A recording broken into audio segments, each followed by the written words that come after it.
ang isang complete setup ng set C ng Shinong rice mill machine. Ang elevator niya ay naka-built-in na po dito. And then, dito yakyat, papunta sa ating palay pre-cleaner. And then, papasok dito. Pwede naman po siya sabay-sabay. Kaya lang, nagkakataon na yung kuryente ni Sir ay medyo mahina at hindi kaya hindi po pinasabay. Pero kaya naman po ng Shinong rice mill machine. So, ang capacity niya ay nasa 6 hanggang 7 sakong palay bawat oras. Sa bigas naman po ay 4 lang. 4 hanggang 5 sakong bigas bawat oras. So guys, andito tayo sa Cuartero, Capiz. Cuartero, Capiz. Anong barangay ito, sir? Nagba. Ha? Nagba? Nagba. Barangay Nagba. Cuartero, Capiz. Okay. So, kung kayo ay taga-Capiz, pwede kayo magpakiskis na yung palay dito. Hanapin nyo lang si Sir. Si Sir, siya yun yung owner. Sir Severino Francisco. Yan. Hanapin nyo lang po siya. Diba napakaganda po yung bigas?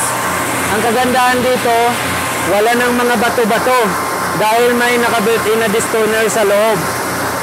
At makikita nyo dito, less broken.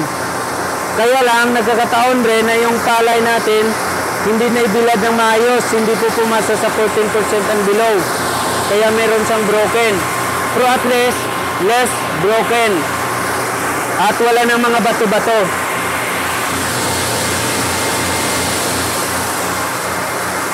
Separate din po yung labasan ng ipa.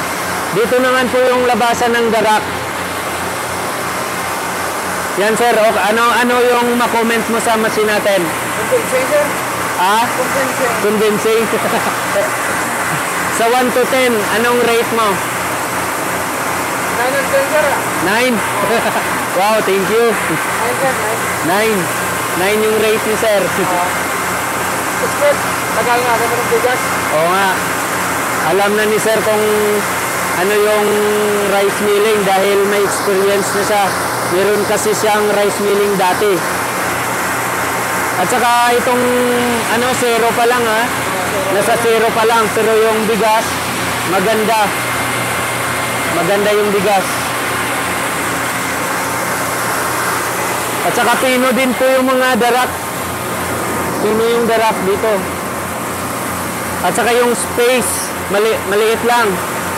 Siguro nasa 3 meters by 2 meters. Pwede na. Sa set C.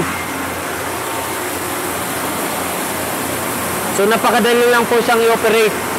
Basta siguraduhin nyo lang po na ang kuryente dito ay 220 volts ang supply ng kuryente. Kasi kung bumababa po sa 220 volts, kailangan mo na magpakabit ng 10 kVA na transformer. Kailangan nyo lang magpa-install ng 60 ampere switch breaker para dito. Ubos na, ubos na.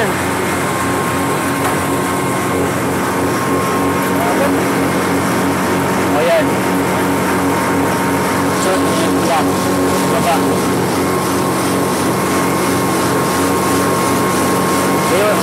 Yung mga bato kasi yan, doon lang naman sa atin. Tapos, Ito release mo, release. Releasing. Dito po lumalabas yung mga bato. Makikita nyo po dito. Ayan guys. May makikita kayong mga bato. Ayan. Oh, bato. So, ibig sabihin, daming bato, no? Daming bato. Ayan, no? Tingnan nyo guys. Normal lang po talaga na mayroong mga bigas na sasama dito. Kahit 100 sacks ng pala yung imimil natin, kunti lang po talagang bigas na sasama dito dahil tumutulong yung nagpupus ng mga bato.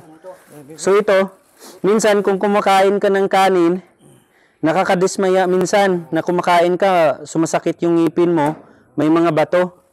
So ang machine ng Shinong rice mill machine, malinis na. Ibig sabihin wala ng mga bato.